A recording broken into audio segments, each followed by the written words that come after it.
எப்பொழுதுமே ஒற்றுமையாகவே பயணித்தனர். குழந்தைகள் ஏணி மேல் ஏறி தன் குட்டி கண்களால் எட்டி எட்டி பார்த்தனர். வெளியே வண்டி ஒன்று ஒலிப்பான் ஒலி எப்பொழுதும் அங்கு ஒலி எழுப்பவே அங்கு விரைந்து ஓடினர். இதை பார்த்த குட்டி மேகத்தின் ஏக்கமாக இருந்தது. இவர்களோடு தானும் நட்பாக சேர வேண்டும் எண்ணியது. ஏனோ தயக்கம் கொண்டது.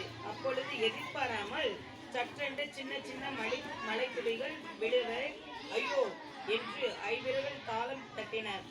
இவர்களின் மகிழ்ச்சி எல்லையே இல்லை.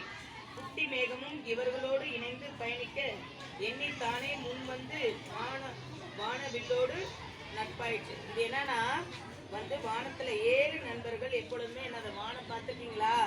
7 நண்பர்கள் வானவில் பெருசா இருக்குமா. அப்போ ஒரு குட்டி மேகம் இருந்துச்சு. அந்த குட்டி மேகம் அதுங்களோட விளையாடணும் அப்படின்னு என்ன கொஞ்சம் கட் பண்ணுப்பா.